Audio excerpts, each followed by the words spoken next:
साथ संगत जी, प्यार से कहना धन निरंकार जी। समागम के दूसरे दिन आज जहाँ फिर एक बार ध्यान इस परमात्मा की ओर सभी वक्ता महापुरुष, गीतकार महापुरुष, गीतों वाले, स्पीच वाले, कविताओं वालों ने यही लगाया कि माध्यम जो भी हो ये परमात्मा पे ही अपने आप को आधारित रखें। मन को स्थिर रखने के लिए जहाँ एक इतने फोकस, चैनलाइज्ड एक करने का तरीका यही परमात्मा है।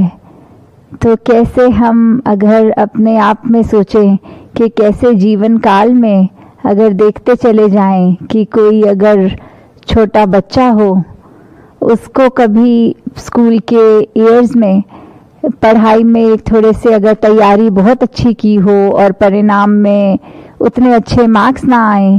तो मन फिर अस्थिर हो जाता है कि कैसे एक इतनी तैयारी, इतनी मेहनत, इतनी लगन से करने के बाद भी जब रिपोर्ट कार्ड हाथ में आई तो जो सोचा उससे कम मार्क्स आए, तो ये मन का ये स्वाभाविक रूप में अस्थिर हो जाना कि ये हुआ कैसे।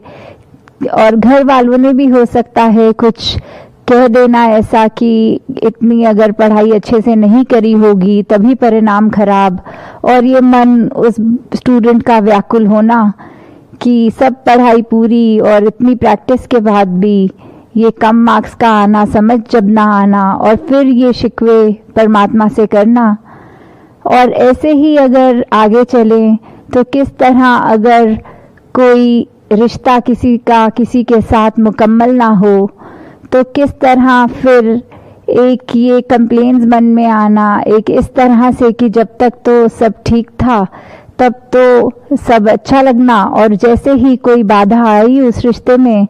तो कैसे फिर वही व्यक्ति एक उससे बदला लेने की भावना तक मन में आनी। और आजकल कैसे सोशल मीडिया को भी यूज़ करना कि एक दूसरे इंसान को डिफेम किया जाए क्योंकि इसने अपनी पूरी कोशिश के बावजूद भी हमें एक उस तरह का जो हम रिजल्ट चाह रहे थे वो एक कमी हो जानी या कुछ। तो आगे चलते हुए जीवन की यात्रा में जब एक टूवर्ड्स कह लो बुजुर्गी या थोड़ा उसमें और उससे भी कम आयु में जब अपने आगे किसी के बच्चे होने या दोते पोते होने कि कैसे एक ग्रैंड चिल्ड्रन की एज में भी उन्होंने देखना कि किस तरह एक जीवन में क्या उनके जॉब्स लगे हैं, नहीं लगे तो सिर्फ उसको ही एक व्याकुल मन ना होना, पूरे परिवार का साथ में परेशान होना। तो कैसे ये देखा गया है कि मन अस्थिर किसी एक एज ग्रुप के लिए नहीं है, ये कैसे एक थ्रू आउट लाइफ हम किसी भी एज के टाइम फ्रेम में होना तो भी ये स्वाभाविक है कि कुछ ना कुछ ऐसा होगा जो सिचुएशन वाइज अस्थिरता लाएगा। पर हमने अपने आप को ऐसे समय में भी कैसे स्थिर रखना है, यहाँ उसी को ही सिचुएशन को रिवर्स करके देख लें कि जब किसी स्टूडेंट के कठिन परिश्रम के बाद भी कम मार्क्स आए तो वो ऐसा कुछ सोच लेना कि शायद मेरी ही कमी रह गई होगी या कुछ भी कि चलो कम आए हैं तो कोई बात नहीं, मैं अगले साल की मेहनत और लगाऊंगा। तो कैसे आगे चलते हुए देखें कि अगर कोई रिश्ता भी दरार पड़ गई उस रिश्ते में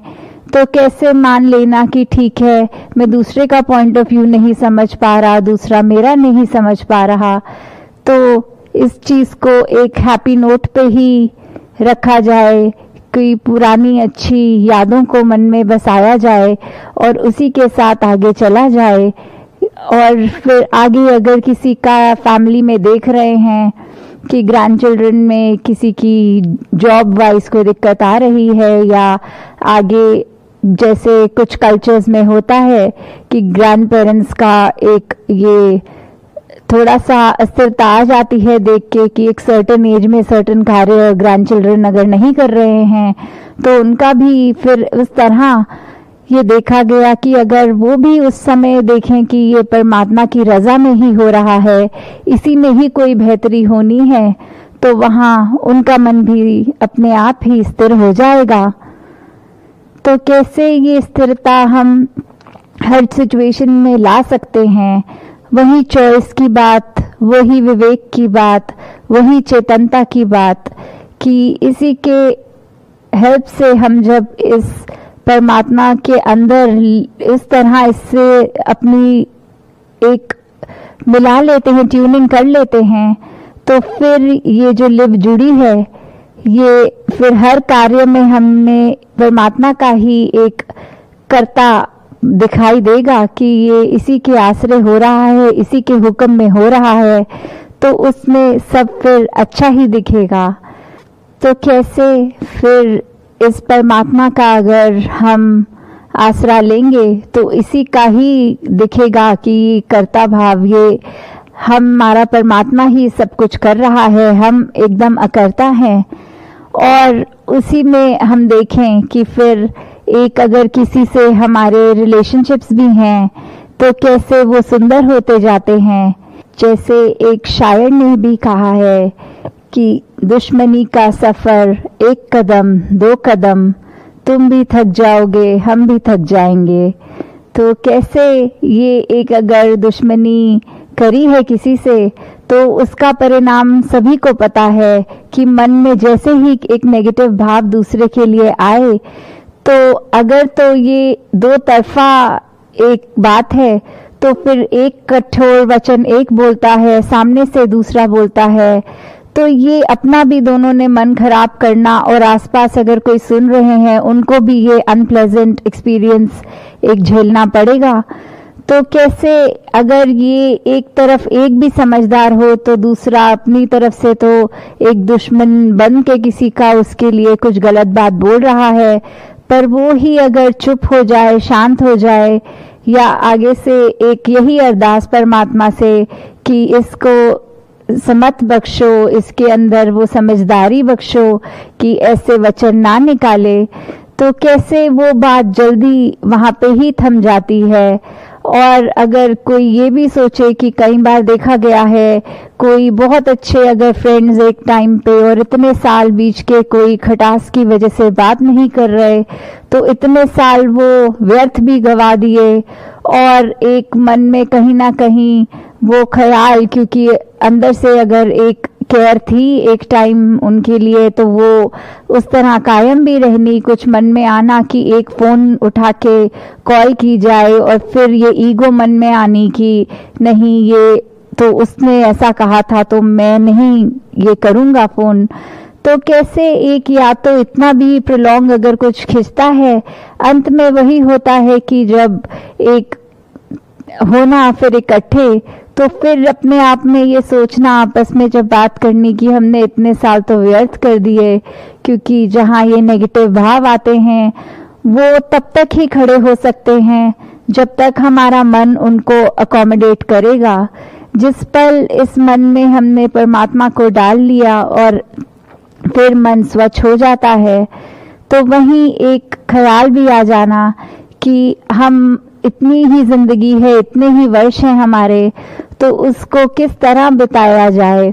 उसको फिर एक अच्छाई के रूप में एक हर एक के साथ अच्छा करने में ही बिताया जाए। फिर ये वजूद नहीं, एक पकड़ नहीं बना सकते अंदर मजबूती से कुछ भी जो नेगेटिव हो, तो ये चेतनता मन में रखनी, और कैसे इसी के ऊपर हमने और अपने आप को सुधारना कि हाँ हर दिन में हो सकता है गलतियां हम सबसे होती रहें, पर कैसे कोशिश करके कि एक अपनी गलती से ही खुद को इस प्रकार सुधार लें कि आने वाले दिन कहीं वो गलती से भी वही पुरानी वाली एक जो आदत बुरी उसको रिपीट ना किया जाए। तो इसी प्रकार हम हर एक के जहाँ जीवन में अपनी तरफ से पॉजिटिव कंट्रीब्यूशन कर सकते हैं, वहीं एक स्वयं भी हमें अच्छा लगेगा कि हमने किस प्रकार अपने मन पे धीरे धीरे वो स्थिरता और मजबूत कर ली। तो जैसे अभी हमने देखा पिछले दिनों जो 23 फरवरी को भी मेरे हरदेव की जो ऑडियो बुक लॉन्च भी हुई कैसे जो आप सभी महापुरुषों ने जहाँ वो पुस्तक भी पढ़ी, क्योंकि सदगुरु बाबा हरदेव सिंह जी महाराज की हमेशा से जो भी टीचिंग्स हैं वो एक एक विचार में ही अनेकों हमें चीज़ें उसमें से अगर पॉइंट्स देखें और अपना कितना उससे सुधार हो सकता है, वहीं कहीं कह लें कि एक ऑडियो के रूप में कि अगर कहीं हम चाहे कार में ट्रैवल कर रहे हों तो वो टाइम भी है कि उसमें अगर ये एक रीड आउट, एक स्टोरी की तरह, एक रीडिंग की तरह वो बुक ऑडियो बुक में जो है, तो वो भी हम बिना पढ़े पुस्तक को भी कान तक वो अच्छे भाव श्रवण कर सकते हैं। तो ये सभी टीम का जो एक एफर्ट रहा वो सराहनीय है। तो कैसे हर एक ने ये योगदान दिया और ये सेवा भाव सभी का, तो ये बात हमेशा से जो सदगुरु बाबा हरदेव सिंह जी महाराज भी अपनी हर विचार में फोकस करके बोलते थे कि ये परमात्मा को अगर हम पा लें, इसकी जानकारी ले लें, तो हमारा जीवन कैसे सुखमयी हो सकता है। और अगर ये बात है कि लोक सुखी परलोक सुहेला वाली बात, और अगर चलो कोई आज की जनरेशन में ये भी अगर बात बोले कि हम तो एक करंट टाइम की ही बात करना चाहेंगे, हमें नहीं पता कि हमारे पुराने जन्म थे नहीं थे, या ये 84 लाख योनियां कोई चीज़ होती हैं कि नहीं होती, तो भी ये देखें कि इस जिंदगी में जो अभी हमारे सामने है, करंट है, तो कैसे हम इसको ही सुधारने की बात करें, आगे पीछे अगर नहीं भी सोचें। तो यही है कि कैसे अपने पल पल के सुधार के लिए हमेशा इस परमात्मा का एहसास होना, क्योंकि स्थिरता में हम वही कर सकते हैं कि इस एहसास के कारण ही मन स्थिर होगा। और वहीं ये महाराष्ट्र का जहाँ समागम हो रहा है, तो जहाँ महाराष्ट्र की ही धरती के संत मुक्ताबाई जी भी कहते हैं, जगिया ब्रह्म दिसे उघड़े, ये भगवान, ये परमात्मा ओपनली देखा जा सकता है, इन्हीं आंखों से देखा जा सकता है। तो कैसे हम इस परमात्मा को देख सकते हैं, जब ये हम ऐसा कर लें तो फिर हमें अपनी भी एक असल पहचान कि हम ये शरीर नहीं है, उस पे हम आधारित होकर अपने जीवन को एक सही डायरेक्शन में ले जा सकते हैं। तो जैसे आज सुबह भी सेवादल रैली के रूप में जो मैसेजेस ये स्किट्स में भी देखे गए कि कैसे एक सेवा का जो भाव है मानवता के लिए, वो हर एक ने, ये मिशन ने एज अ होल या इंडिविजुअल लेवल पे हर महापुरुष ने कैसे दुनिया के लिए अपने आप को अर्पण किया, और मन में कोई एक ये अहम का भाव नहीं कि मैं कुछ करने वाला हूँ। सारा क्रेडिट इस परमात्मा को कि इस परमात्मा ने क्षमता दी है, तो ये शरीर कुछ चल पा रहा है, कुछ किसी के लिए कुछ हम अपने हाथ पैर चलाकर कुछ कंट्रीब्यूट कर पा रहे हैं। तो कैसे एक अगर एग्जाम्पल के तौर पे अगर एक लेडी होती है, जब वो प्रेग्नेंट होती है, तो हर समय उसको एक अपनी तबीयत का ख्याल सबकॉन्शियसली एक साइड बाय साइड चल ही रहा होता है, चाहे वो कहीं पे भी काम कर रही हो, ऑफिस में हो, कहीं पे भी। तो एक ये देखते हुए कि खाते पीते, काम करते, कुकिंग करते या जो भी डे टू डे एक्टिविटीज़ वो कर रही हैं, तो ये पता है कि मुझे हमेशा कुछ तेज़ी से नहीं चलना, कुछ भार नहीं उठाना। तो ये चीज़ बार बार उसको एक याद नहीं कराई जाती कि ऐसा ना करो, आप प्रेग्नेंट हो, पर वो एक नेचुरल, एक इंस्टिंक्चुअली पता होता है कि हम जो भी कर रहे हैं वो बहुत उस तरह करें कि अंदर एक जो और जान है एक, तो वो उसका ख्याल करते हुए। तो कैसे ये चीज़ भी कि परमात्मा का एहसास इसी तरह का हर एक में होना चाहिए कि एक हम चाहे कुछ भी हों, जो कहा भी जाता है हथ कारवल दिल यारवल, कि हम कोई भी कार्य कर रहे हों, चाहे हमारे हाथ कोई भी काम कर रहे हों, पर ये मन हमारा इसी परमात्मा में लगा रहे। यही एक सही मार्ग है जो युगों युगों से भक्तों ने, संतों ने बताया है कि भक्ति के मार्ग पर ही रहकर हम अपना कल्याण कर सकते हैं और ये ब्रह्म ज्ञान प्राप्त करके हमारी रूह भी ये सब बंधनों से मुक्त होकर एक साल्वेशन को प्राप्त कर सकती है। तो दातार सभी पे कृपा करे कि ऐसी ही स्थिरता वाला जीवन, एक सहजता वाला जीवन हर एक के हाथ में हो, हर एक उसी तरह से अपना जीवन जीता चला जाए। तो यही अरदास की परमात्मा का ही आसरा लेकर जब हम हर काम करेंगे तो डेफिनेटली हमारी इंटेंशन जो है उसको अगर पॉजिटिव करने की, तो वो एक पॉजिटिव ही होता जाएगा। और हाँ, ये भी देखा गया है आजकल कि अगर कोई नेगेटिव काम करने में भी दलील देने में बोलता है कि अगर परमात्मा के बारे में सोच लिया पर इंटेंशन हमारी नेगेटिव है तो भी ये ज़रूर एक सफल होगा, तो उसमें भी हमें पता है कि ये हमारे दिमाग की एक चालाकी है। और परमात्मा को तो एक इनोसेंट, जैसे बच्चों का भी एग्जाम्पल बहुत बार आता है कि वो बच्चे चाहे कितने भी चुलबुले हों, उनकी एक इनोसेंस हर एक तक पहुंचती है, कोई चतुर चालाकियां नहीं। तो हम कैसे अपने आप को भी एक उस रूप में चाइल्ड लाइक बना पाएं कि इनोसेंस से इतने भर जाएं कि मन इतना साफ हो जाए कि फिर कोई छल कपट ना हो उस मन में। तो दातार सभी को ऐसा जीवन बख्शे कि एक रस होकर भक्ति को पूर्ण करे। सात संगत जी, ध्यान निरंकार जी।